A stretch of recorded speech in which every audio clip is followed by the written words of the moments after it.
पूर्वकर्मानुरूपम् एतत् प्रार्थ्यं मम बहुमतं जन्म जन्मान्तरेऽपि त्वत्पादाम्भोरुहयुगगता निश्चला भक्तिरस्तु।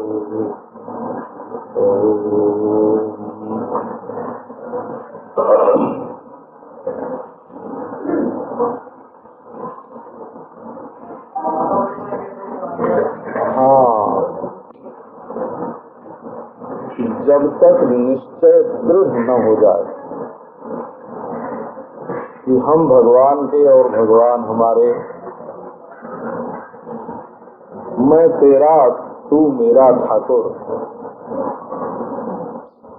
ठाकुर तू मेरा है और मैं तेरा, ये संबंध जब तक पक्का न हो जाए तब तक पूरा निरोध नहीं होता है, माने तब तक सर्वात्म समर्पण नहीं होता है। मनुष्य अपने आप को ठाकुर जी के हाथों की कठपुतली नहीं बना सकता। ये मनुष्य की बात है, हो मनुष्य जीवन की बात है। जो लोग भक्ति की बात सुनते हैं तो कभी कभी उल्टा समझ लेते हैं, तो ये ब्रह्म को कठपुतली नहीं बनाया जाता है भला। ब्रह्म तो अधिष्ठान रूप से अपनी जगह पर रहता है भला, उसका कुछ नहीं बनता बिगड़ता। और जो स्वयं प्रकाश आत्म तत्व सर्वाधिष्ठान है ना, उसकी चर्चा नहीं की जाती, चर्चा की जाती है मनुष्य जीवन की। एक होती है सोना की चर्चा और एक होती है जेवर की चर्चा। तो जेवर को कहाँ पहन के रखना या किसको पहनाना या कैसे पहनना, ये बात दूसरी होती है, और सोना कैसा है ये बात दूसरी होती है। तो ये जो हम भक्ति की बात करते हैं, ये व्यक्ति की बात करते हैं, चाहे अंतःकरण व्यक्ति होवे और चाहे मनुष्य व्यक्ति होवे। वो भी हम पशु व्यक्ति की, पक्षी व्यक्ति की, है ना, कीट पतंग व्यक्ति की बात नहीं करते हैं, मनुष्य व्यक्ति की बात करते हैं, जो दो हाथ दो पांव, आँख कान नाक मुंह दिल दिमाग वाला बन करके मनुष्य लोक में रह रहा है, उस व्यक्ति की ये बात है। और ये व्यक्ति जो है ये किसी न किसी के समर्पित होकर के रहता है। अब जो दिन भर धन कमाने में लगा हुआ है वो धन के समर्पित हो गया, उसके लिए धन थोड़े ही है, वो तो धन के लिए हो गया ऐसा। तो कर्मी लोग कहते हैं कि कर्म में लगे रहो, कर्म के प्रति अपने जीवन का अर्पण कर दो, और जावत जीवम अग्निहोत्रम जुहोति, जब तक जियो अग्निहोत्र करते रहो। ये एक बात सामने आई कि यावत जीवम अग्निहोत्रम जुहोति, ये कर्मकांडियों ने कहा। वैयाकरणों से जाके पूछो तो उन्होंने कहा यावत जीवम अध्ययम व्याकरणम, जब तक जिंदा रहो व्याकरण का स्वाध्याय करते रहो। देखो, जो लोग दृश्य दृष्टा का विवेक करते हैं वो अपने मनुष्य शरीर को प्रकृति में डाल देते हैं कि 3 गुण वाली प्रकृति है और उस प्रकृति से बना हुआ ये शरीर है, और प्रकृति करती है, प्रकृति भोगती है, हम असंग हैं, दृष्टा हैं, प्रकृति के कर्म और भोग से हमारा कोई संबंध नहीं है। ये सांख्य का विवेक है, ये अद्वैत वेदांत नहीं है। वो सांख्य का विवेक है। इसमें मनुष्य जीवन कहाँ गया? इसमें मनुष्य जीवन प्रकृति के अर्पित हो गया, और आत्मा ब्रह्म आत्मा जो है वो दृष्टा बन करके अलग है, और मनुष्य जीवन प्रकृति के अर्पित हो गया। ऐसे प्रारब्धवादी जो हैं वो कहते हैं प्रारब्धाय समर्पितम वपुः, हमने ये अपना शरीर प्रारब्ध को अर्पित कर दिया, अब जो होना होए सो हो।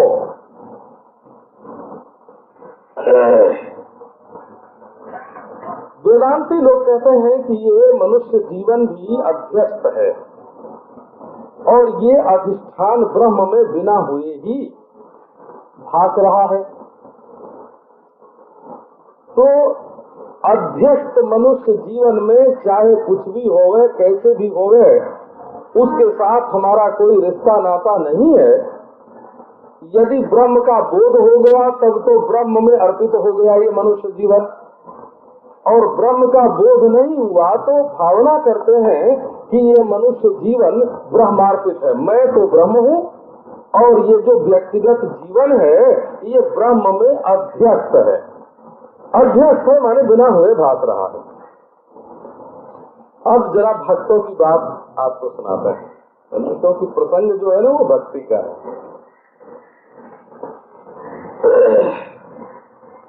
तो ये प्रसंग चला कि जब तक दृढ़ भक्ति का उदय न हो जाए, उड़िया भाषा में एक ग्रंथ है उसका नाम है दाढ़िया भक्ति। दृढ़ भक्ति समझो, दाढ़िया भक्ति उसका नाम। और जैसे हमारे गोस्वामी तुलसीदास जी महाराज की रामायण हिंदी में चलती है, जैसे बंगला में चैतन्य चरितामृत चलता है, इसी ढंग से उड़ीसा देश में वो ग्रंथ चलता है। तो दाढ़िया भक्ति हमारे जीवन में कब आती है कि जब हमारा निश्चय दृढ़ हो जाता है। तो वेदांत में भी निश्चय की दृढ़ता से ही ब्रह्म का बोध और प्रपंच का मिथ्यात्व होता है। हाँ, यही प्रश्न करो वेदांती से, तुम्हारा निश्चय दृढ़ हो गया कि नहीं? दृढ़ निश्चय में सामर्थ्य है। दृढ़ता क्या? का आत्मा का की ब्रह्मता का अपरोक्ष साक्षात्कार होकर के अविद्या की निवृत्ति। अब भक्ति में दृढ़ता क्या? भक्ति में दृढ़ता ये कि पूजा दिशु अनुराग ऐसी पारा सर्जा। भक्ति में दृढ़ता ये है कि अनुराग हो जाए भगवान की पूजा आदि में। ये क्रिया प्रधान दृढ़ता हुई कि दिन भर अष्टजाम सेवा कर रहे हैं, 24 घंटे भगवान की सेवा में लग रहे हैं, इसको अष्टजाम सेवा कहते हैं। सवेरे उठ के सवेरे नींद से ठाकुर जी को उठाया, उनको नित्य कर्म करवाया, दातुन करवाई, स्नान करवाया, जलपान करवाया, उनका श्रृंगार किया, ये जो है ना, और इसमें अनुराग होना। अनुराग से क्या अभिप्राय है? अनुराग जिसमें होता है उसमें क्षण क्षण नवीनता आती है, और क्षण क्षण रस का उदय होता है। ये अनुराग का लक्षण है। प्रेम का लक्षण तो ये है कि वो कभी टूटे नहीं, और स्नेह का लक्षण यह है कि हृदय हमेशा द्रवित रहे, और मान का लक्षण यह है कि उसमें कुछ बांकपन रहे,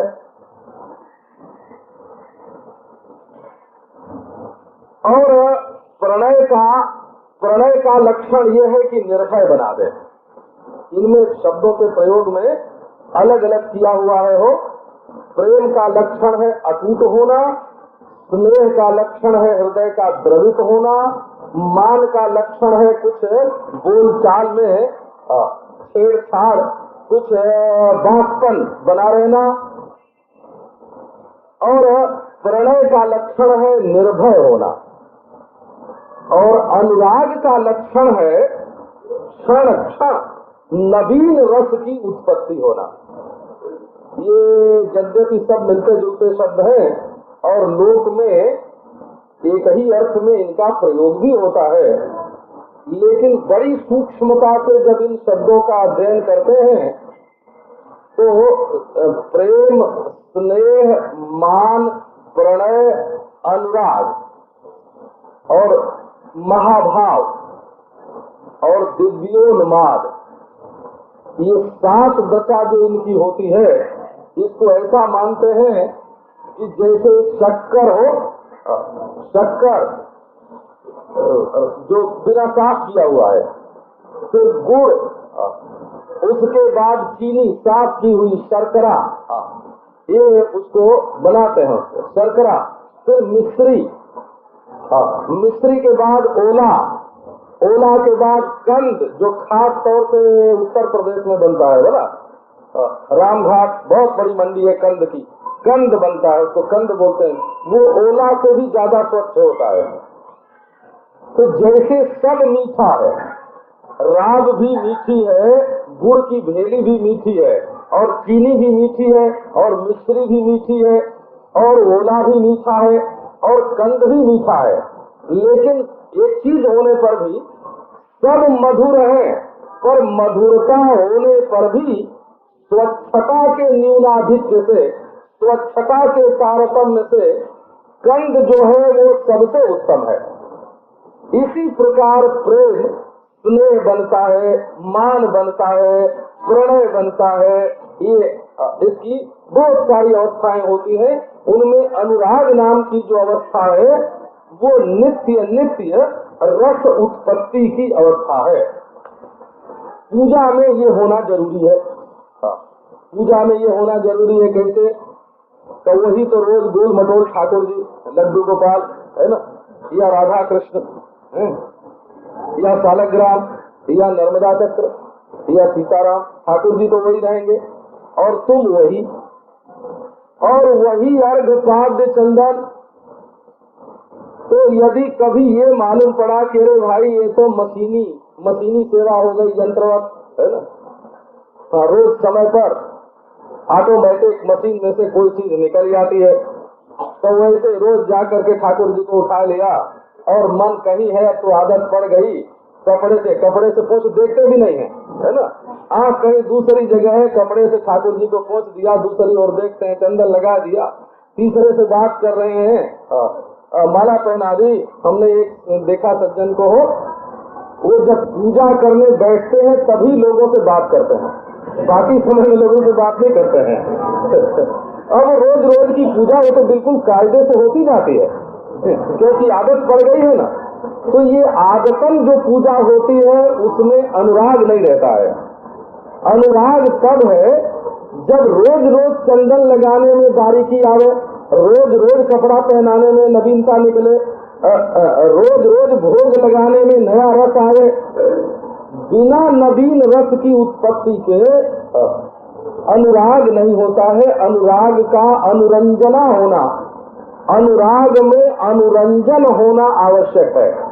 जहाँ रंजन नहीं है, अनुरंजन नहीं है, मनोरंजन तो आप लोग बहुत ही बोलते हैं, माने जहाँ रस नहीं है, रंजना माने रस की अभिव्यक्ति, रोज नया नया स्वाद, नया नया रस। आज तो ठाकुर जी के चेहरे पर नई मुस्कुराहट है, आज तो नई छटा है, आज तो देखने का नया भाव है। क्षणे क्षणे यन्नवतामुपैति तदेव रूपम रमणीयताया। सौंदर्य का स्वरूप क्या है? जो क्षण क्षण नया मालूम पड़े, है ना। तो पूजा आदि में अनुराग की उत्पत्ति हो जाए, जब नया नया रस रोज आने लग जाए, वही कभी नमकीन मालूम पड़े और कभी मीठा मालूम पड़े और उसी में कभी खटास मालूम पड़े, है ना। आज तो ठाकुर जी उदास हैं, हमारी पूजा ही नहीं ग्रहण कर रहे हैं, ये सोच करके आंखों से आंसू गिरने लगे आंसू की आज हमारे ठाकुर जी उदास क्यों है ना। ये भी एक नवीन रस है। कभी कभी आज से ठाकुर जी हमारे हंसी के मूड में है, कभी उनको देख करके, है ना, है ना, ये मोद जो है ना, मुद शब्द संस्कृत में वो मुदा, मुदा, मुदा है, मुद है, मोद है ना, ये अच्छे अर्थ में आता है। आज ठाकुर जी बहुत खुश हैं, तो कभी हास्य रस प्रकट हो गए, कभी करुणा रस प्रकट हो गए, कभी अद्भुत रस प्रकट हो गए, कभी कहा आज हमसे कोई गलती हो गई है, कहा आज कुछ नाराज हैं, कुछ चेहरे पर रौद्र भाव मालूम पड़ता है, आज हमारी गलती पर नाराज हो गए हैं। कभी श्रृंगार का भाव आवे, कभी वात्सल्य का भाव आवे कि ठाकुर जी को आज प्यास लगी है, आज भूख लगी है, आज ये कपड़ा इनको पसंद नहीं है, आज तो इनको ये सब्जी चाहिए है, आज ऐसी माला चाहिए है, आज तो राधा रानी के साथ कट के रहना चाहते हैं। नए नए भाव रोज उदय हो गए तो समझना कि पूजा आदि में अनुराग का उदय हो गया। ये जब तक नवीन रस की उत्पत्ति नहीं होती तब तक तुम्हारे निश्चय में दृढ़ता नहीं आवेगी, क्योंकि जहाँ आदमी को स्वाद आता है वहाँ वो दृढ़ होता है। जहाँ मजा नहीं आता, जहाँ स्वाद नहीं आता, जहाँ रस नहीं आता, वहाँ रोज रोज वो मशीनी काम भले ही करे, है ना, रोज समय पर हो, ठाकुर जी के सामने ले जाके रख दिया, वो तो अब मन की कोई जरूरत ही नहीं है, क्योंकि वैसा करने की आदत पड़ गई है, तो उसमें अनुराग नहीं हुआ।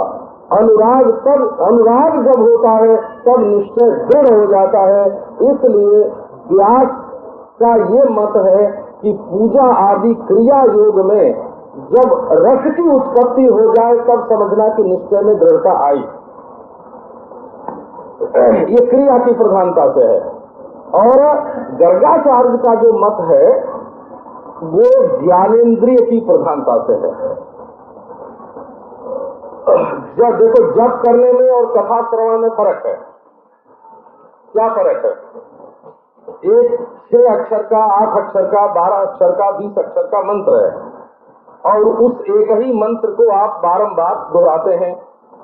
1 अक्षर का है, 2 अक्षर का है, 3 अक्षर का है, बारंबार दोहराते हैं तो बार बार अपने इष्ट देव की मूर्ति सामने आती है।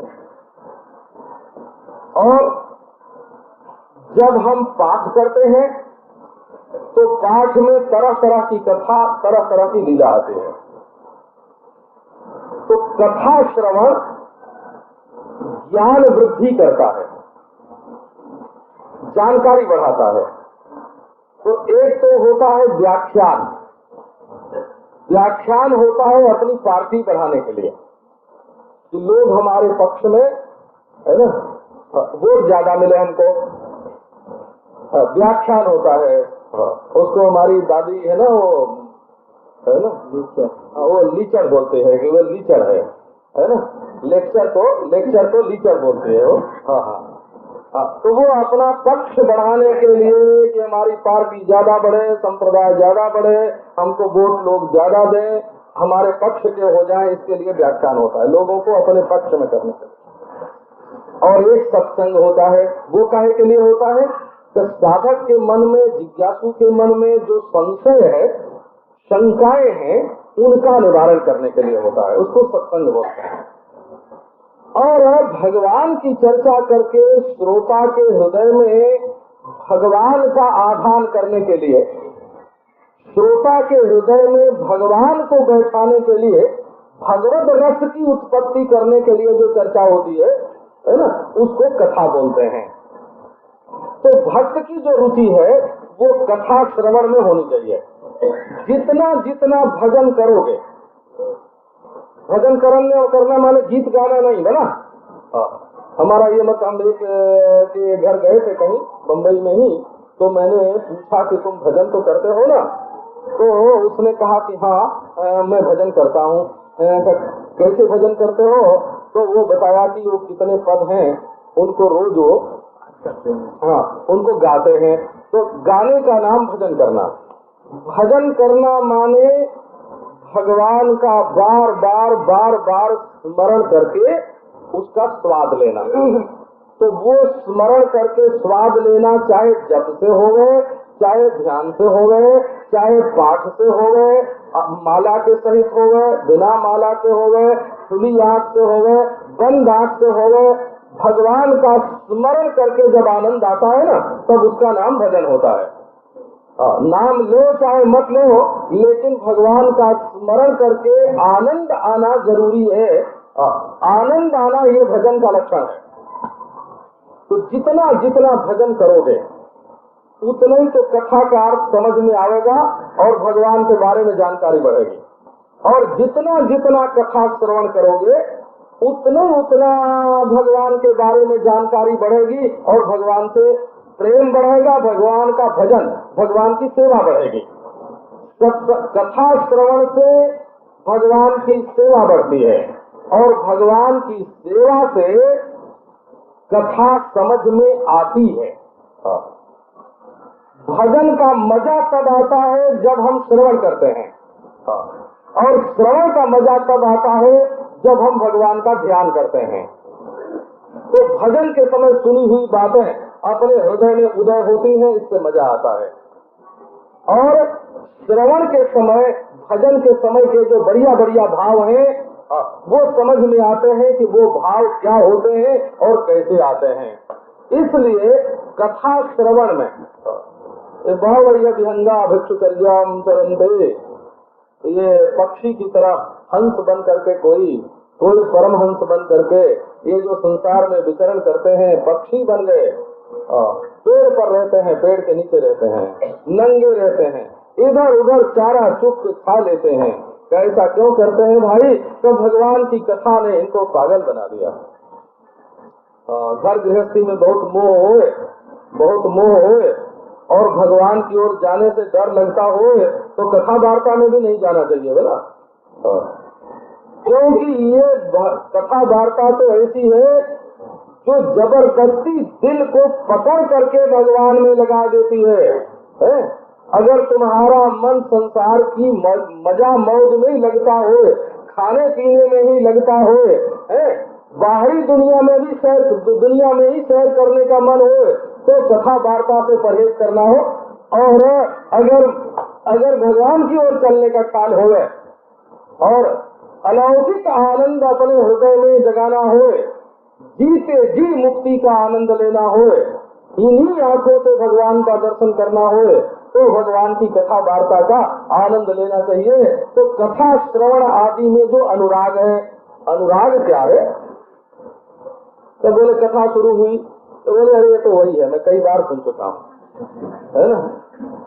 ऐसा मन कथा वही होने पर भी जो उसमें नवीनता भासती है और बारंबार सुनने पर तृप्ति नहीं होती है और नया नया रस आता है, उसका नाम अनुराग होता है। जिसके लिए भगवान की मूर्ति बासी पड़ गई, उसका पूजा में अनुराग नहीं है, और जिसके लिए भगवान की कथा पुरानी पड़ गई और बासी पड़ गई, उसका कथा में अनुराग नहीं है। जब तक अनुराग नहीं होगा तब तक तुम्हारे निश्चय में दृढ़ता नहीं होगी। ये गर्गाचार्य का मत बताया।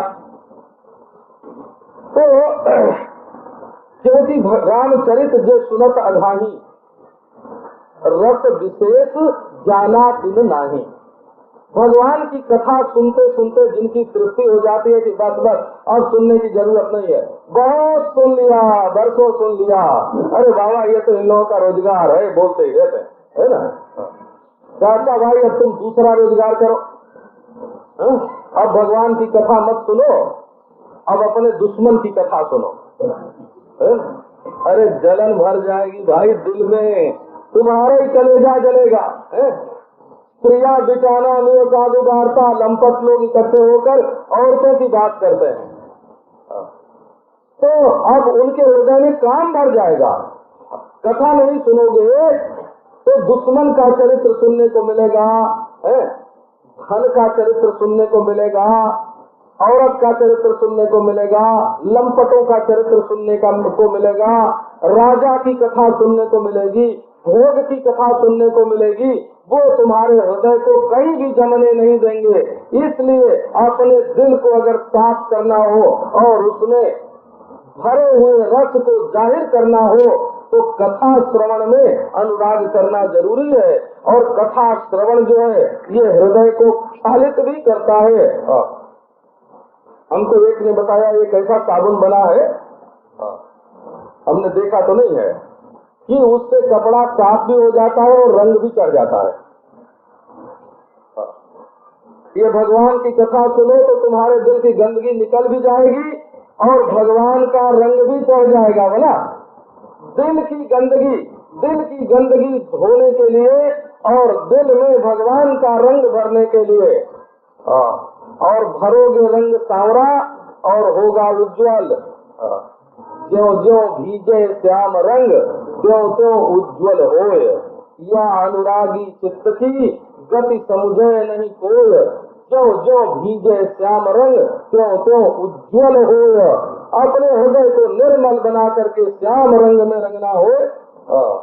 हाँ सखी हाँ श्याम रंग रंगी, देखी बिकाई गई वह मूर्ति सूरति माही पगी। सखी हाँ श्याम रंग रंगी, तो अपने को श्याम रंग में रंगना हो तो कथा श्रवण में अनुराग होना चाहिए। अनुराग माने एक एक बात सुन करके, तो बोले श्याम सुंदर तो रोज ही सुनते रहते हैं, अगर ऐसी बात आई तो तुम्हारे हृदय में अनुराग नहीं होगा। हो श्याम सुंदर का नाम सुना और श्याम सुंदर के साथ जमुना तट भी आया, बंसी बट भी आया, वो नटखट भी आया और वो त्रिभंग ललित भाव से खड़ा होकर के बांसुरी में वो राग फूंक रहा है महाराज कि हृदय रोम रोम रग रग आनंद से भर रहे हैं। श्याम सुंदर शब्द तो वही है, लेकिन जितनी बार सुनते हैं उतनी बार उसमें नया रस नया मजा आता है। इसी को कहते हैं कथा श्रवण आदि में जो अनुराग है ना, ये अनुराग निश्चय की दृढ़ता का लक्षण है। रस आने लग जाएगा तब तुम दृढ़ हो जाओगे, और जब तक मजा नहीं आया तब तक आओगे और लौट जाओगे, क्योंकि यही सरयावत अति कठिनाई राम कृपा बिनु आई न जाई। जड़ता जाड़ विषम उड़ लागा गयो न मज्जन पाओ अभागा। कई लोग ऐसे हैं, कई यही सरावत, यही से भगवान की ये कथा का जो सरोवर है ना, यही सरयावत अति कठिनाई, बड़ा कठिन है यहाँ पहुँचना। राम कृपा बिनु आई न जाई, भगवान की बड़ी कृपा हो तब आ सकते हो। और जड़ता जाड़ विषम उड़ लागा गयो न मज्जन पाओ अभागा। जड़ता का जाड़ा लग गया, चल के यहाँ से गंगोत्री गए हो गंगा स्नान के लिए, और वहाँ गए तो ठंड लगी, बोले अब नहीं नहाएंगे। ऐसे लोगों को जानते हैं, 200 मील पैदल चल करके गंगोत्री गए और वहाँ जाने पर ठंड लगी और स्नान नहीं किया। हमारे साथ ऐसे लोग गए हुए थे जिन्होंने बद्रीनाथ में गर्म कुंड में स्नान किया, लेकिन नारद कुंड जो ठंडा है ना उसमें स्नान नहीं किया। 200 मील पैदल चल के गए और गए हूँ न मज्जन पाऊ अभागा। तो जे यही बारी न मानस धोए तो कायर कलिकाल बिगोए। जो भगवान के कथा श्रवण में अपने मन को नहीं धोते हैं वो कायर हैं, और कलिकाल ने उनको बहका लिया है। वो राग द्वेष के चक्कर में पड़े हुए हैं, इसीलिए इसमें अपने मन की मलिनता को धोते नहीं हैं। सांडिल्य महर्षि ने कहा कि अनुराग तो ठीक है, कथा आदि में भी अनुराग होना चाहिए और पूजा आदि में भी अनुराग होना चाहिए। इसका अर्थ ये नहीं हो कि सब विषयों में अनुराग होना चाहिए। वही ऊपर वाले जो दोनों विषय हैं, पूजा आदि और कथा आदि, अनुराग तो उन्हीं दोनों में हो, लेकिन आत्मरस्य अविरोधेन इति सांडिल्याचार्य ने कहा, ये नहीं कि किसी विषय में अनुराग होवे और आत्मरति के अविरोध से होवे, ये अभिप्राय नहीं है। अनुराग तो होवे कथा श्रवण में और पूजा आदि में, जिनका उल्लेख पहले किया हुआ है, लेकिन इसमें आत्मा परमात्मा का जो ज्ञान है वो छूट न जाए, आत्मरति बनी रहे, कहीं अनात्मरति न हो जाए। माने ये देखते रहो कि ये जो तुमको मजा आता है वो तुम्हारे भीतर से निकलता है, ईश्वर गुदगुदा देता है और तुम्हारे दिल में वो आनंद फूट पड़ता है। आनंद कहाँ से आता है?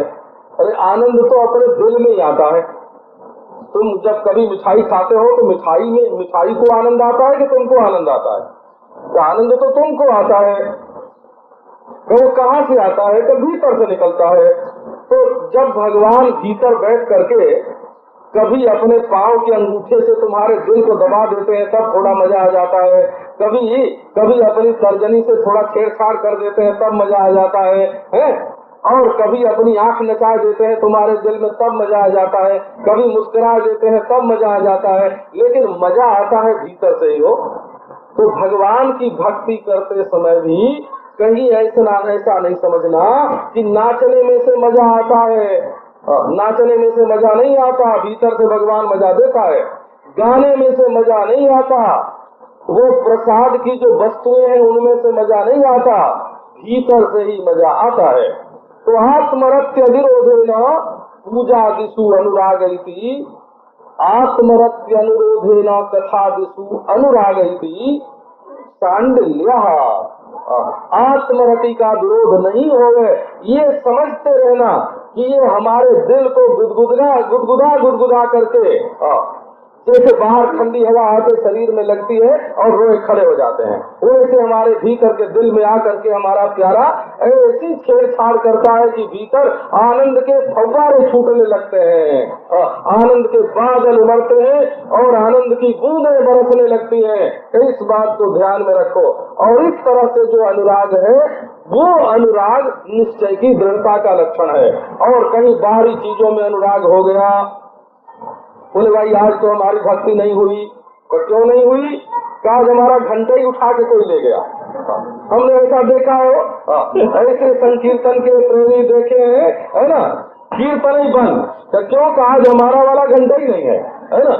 अब उस घंटे में सारा मजा भरा हुआ है, देखी हुई बात बिल्कुल बता रहे हैं। आज तो बस हमारा सारा आनंद गया और मूड बिगड़ गया, कीर्तन बंद हो गया, सब लोग अपने सिर को हाथ पर रख के बैठे हुए हैं। क्या हुआ कि घंटा चोरी चला गया, है ना।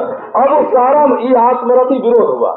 ये क्या हुआ, है ना, ये क्या हुआ कि ये आत्मरति विरोध हो गया, है ना। बोले हाँ बेसुरा है, बोले भाई आत्मरति विरोध हो गया, ऐसा हुआ है।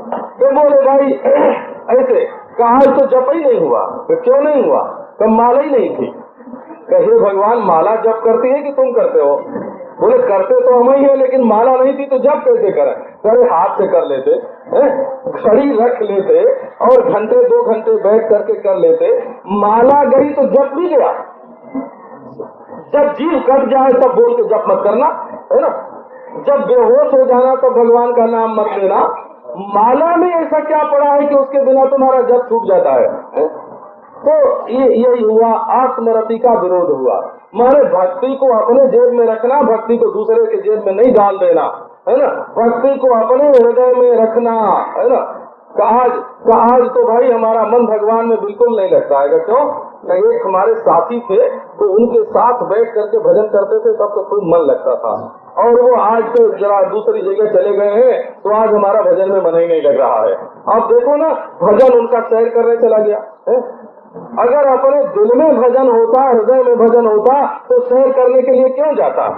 तो आत्मरत विरोध देने का अर्थ यह है कि पूजा आदि में अनुराग रखना, लेकिन अगर कोई खास तरह का फूल न मिले तो पूजा ही न हो, खास तरह की माला न हो तो जप ही न हो, है? खास तरह की बैठने की जगह न हो। आजकल हम कथा में नहीं जाते। भाई एक आदमी ने बताया कि हम आजकल ही रोड में कथा में नहीं जाते हैं। तो क्यों नहीं जाते हो? तो बोले वहाँ जाते हैं तो लोगों का धक्का लगता है, बहुत लोग होते हैं, भीड़ होती है तो शरीर छू जाता है बार बार। तो अब क्या हुआ भाई, है ना, कथा श्रवण का रस दूसरा हुआ और छू जाने का रस दूसरा हुआ हो। तो अरे छू जाते कौन ख्याल करता है कि कहाँ छू गए और कहाँ नहीं छू गए?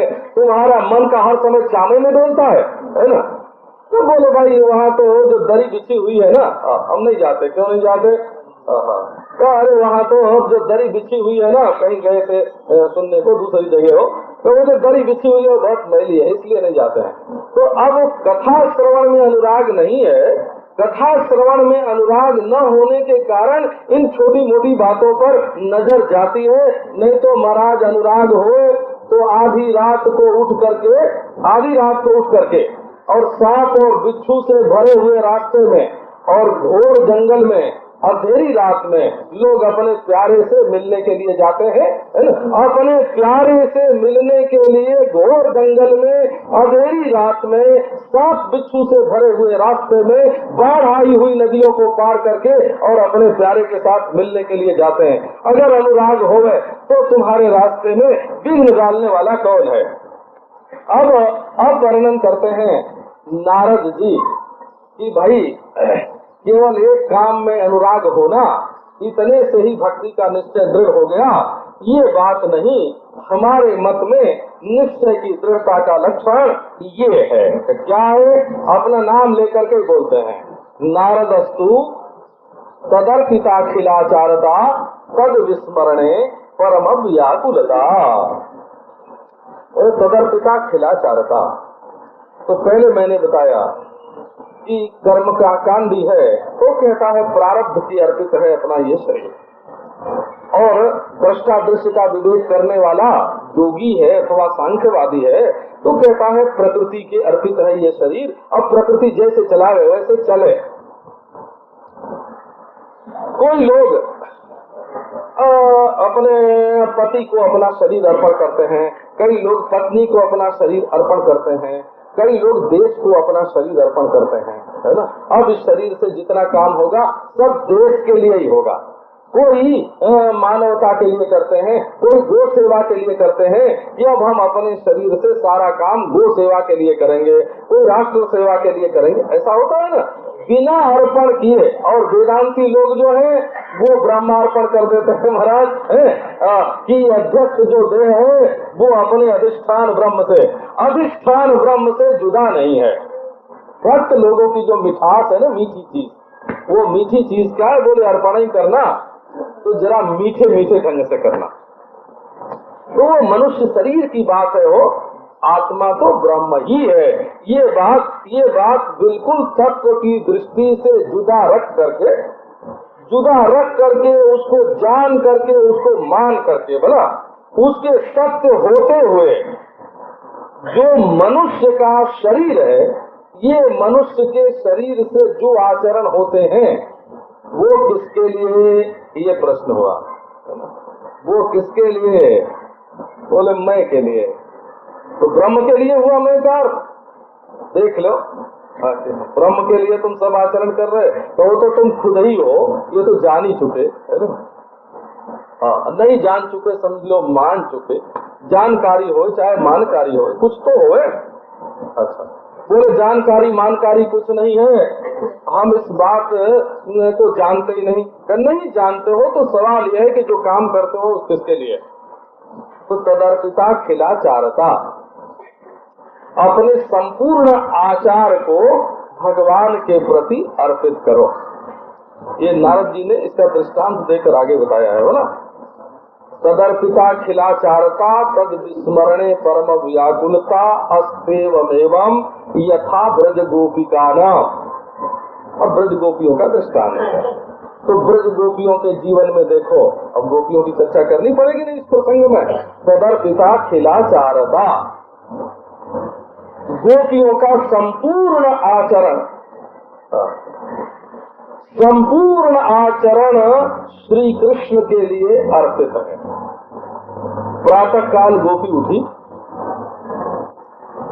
और आंगन लीप के और अपने दरवाजे के बाहर जो भूमि है ना उसको भी गोबर से लीप दिया, चौका पूर दिया, वहां मंगल कलश रख दिया। बोले कि भाई ये गोपी तो बड़ी गृहस्थन है और अपने घर द्वार का देखो कितना ख्याल रखती है, घर ही नहीं बाहर भी स्वच्छ करके लीप पोत करके रखा। तो पति बड़ा प्रसन्न हुआ कि हमारी घरवाली तो घर का बहुत ख्याल रखती है। सास बोली कि हमारी बहू तो बहुत मेहनतिन है, ससुर बोला कि हमारे बहू ने तो आ करके घर को स्वर्ग बना दिया। और बहू के मन में क्या है ना, बहू के मन में क्या है कि थोड़ी देर के बाद गाय चराने के लिए इधर से गौएं निकलेंगी और उनके पीछे पीछे बांसुरी बजाते हुए पीतांबरधारी श्याम सुंदर और बलराम जी के कंधे पर हाथ रखे हुए पीछे उनके ग्वाल बाल हैं और बांसुरी बजाते हुए सुंदर स्वर में गान करते हुए हमारे दरवाजे के सामने से निकलेंगे। तो वो जब देखेंगे कि हमारा ये दरवाजा बड़ा स्वच्छ है, लिपा हुआ पुता हुआ है, तो वो देख करके प्रसन्न हो जाएंगे, है ना। सास भी खुश हुई, ससुर भी खुश हुआ, पति भी खुश हुआ, अपना घर भी साफ हुआ, लेकिन बहू के मन में तो ये है कि इससे कृष्ण प्रसन्न होंगे, है? तो ये घर के बाहर चौका लगा। अच्छा, बोले घर क्यों साफ किया? तो उसके मन में आया कि शायद आज माखन चोरी करने के लिए हमारे घर में आ जाए तो देखेंगे हमारा घर कितना स्वच्छ है। नहीं तो गंदी चीज पर उनकी नजर जाएगी ना, तो हमारा घर पसंद नहीं आवेगा।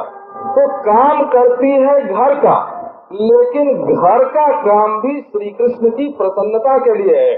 तो तदर्पिता खिलाचारता यादो हने वहनने मथनोपलेप प्रेंखेंखनार बरुदितो क्षणमार्जनाद गायन्ति चैन मनुरक्तधियो श्रुकंठ्यो धन्या ब्रजस्त्रिय उरुक्रम चित्तयाना। मथुरा की स्त्रियां कहती हैं, धन्य है वो ब्रज की गंवार ग्वालिने। हम नागरी हुई तो क्या, नागरी माने शहराती, हम शहरी स्त्री हुई तो क्या, हम धन्य नहीं हैं। और ग्वालिने गांव की गवारिन हुई तो क्या, वे धन्य है। क्यों?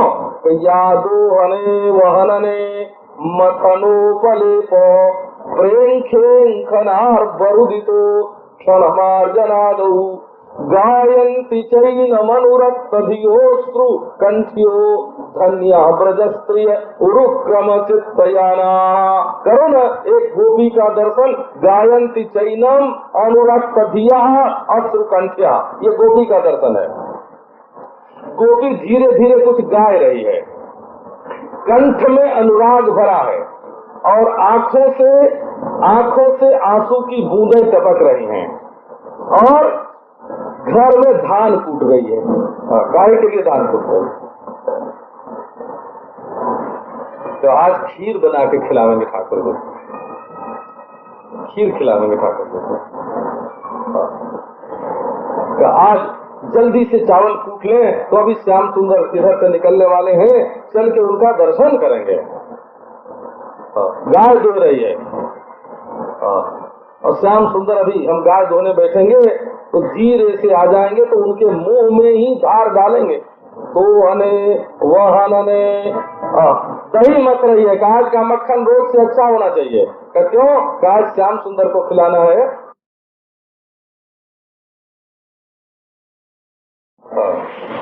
घर लीप रही है, झूला बना रही है, बच्चा रो रहा है। बोले कि लाला चुप रहे, देख अभी अभी श्याम सुंदर आते हैं, तुमको दर्शन कराऊंगे, मैं उनकी गोद में आज दे दूंगी तुमको बहुत प्यार करेंगे, तुम्हें उनका सखा बनाऊंगी। कृष्ण की चर्चा कर करके अपने बच्चों को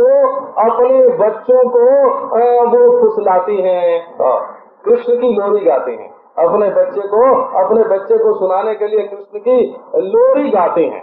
गायन्ति चैन मनुरक्त धियो श्रुकंठ्या। गोपी रोटी बनाती है कृष्ण के लिए, गोपी अपने शरीर का श्रृंगार करती है कृष्ण के लिए, स्नान करती है कृष्ण के लिए, तेल फुलेल लगाती है कृष्ण के लिए, साड़ी पहनती है कृष्ण के लिए, बाल संवारती है कृष्ण के लिए, सोती है कृष्ण के लिए, जागती है कृष्ण के लिए। तदर्पिता खिलाचारता तद विस्मरणे परम व्याकुलता।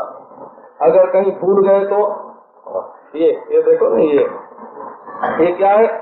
बोले ये निश्चय की दृढ़ता का ही लक्षण है। वो एक गोपी एक दिन रो रही, बड़ी दुखी हो रही। दूसरी आई, सखी क्यों रो रही है? बोले सखी रोज जब श्याम सुंदर गाय चरा के आते हैं तब मैं उनको नई माला बना के पहनाती हूँ, लेकिन आज क्या हुआ कि आज तो हमको अपनी शौक की याद आ गई,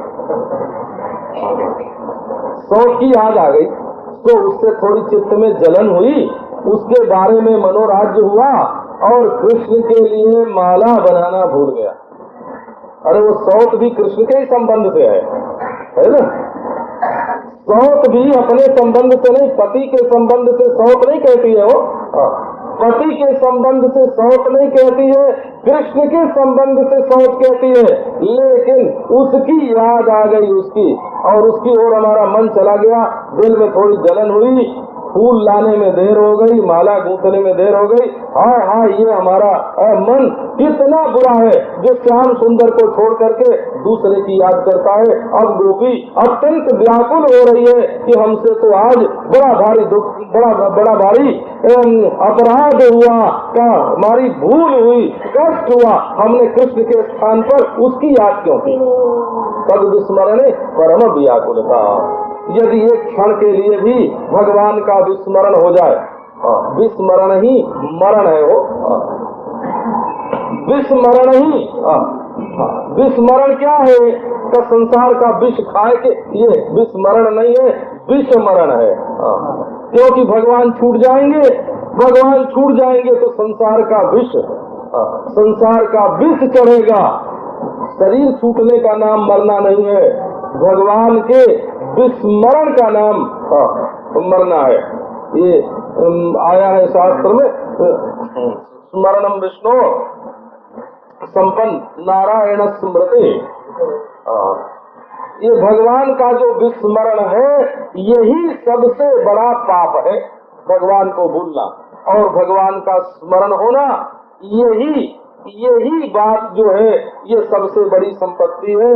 विपद विस्मरणम विष्णु संपन्न नारायण स्मृति। भगवान को भूल जाना इसका नाम विपत्ति है, और भगवान का स्मरण होना इसका नाम संपत्ति है। स्मर्तव्या सततम विष्णु विस्मर्तव्यो न जातुचित सर्वे विधि निषेधास्यु एतयोरेव किंकराः। सर्वदा विष्णु भगवान का स्मरण करना, एक क्षण के लिए भी नारायण को नहीं भूलना। शास्त्र में जितने विधि है और जितने निषेध हैं, इन्हीं दो बातों के सेवक हैं। यदि तुम्हें भगवान याद है तो तुम्हारा पाप भी पुण्य बन जाएगा, और यदि भगवान भूल गए तो पाप भी पुण्य भी अहंकार की उत्पत्ति करके पतन का हेतु बनावेगा। भगवान के विस्मरण में किया हुआ पुण्य अहंकार पूर्वक होता है, इसलिए अहंकारी के नीचे जाने की ही संभावना ज्यादा होती है। और भगवान के स्मरण के साथ जो भी कर्म होगा वो कर्म परम पवित्र, चित्त को शुद्ध करने वाला हो जाएगा। तद विस्मरणे परम व्याकुलता अस्ति एवं एवं। सचमुच ऐसा ही है कि जब भगवान को अपने सर्वस्व का अर्पण हो गया और उनके विस्मरण में व्याकुलता होने लगी, तो समझना चाहिए कि अब निश्चय में दृढ़ता आई।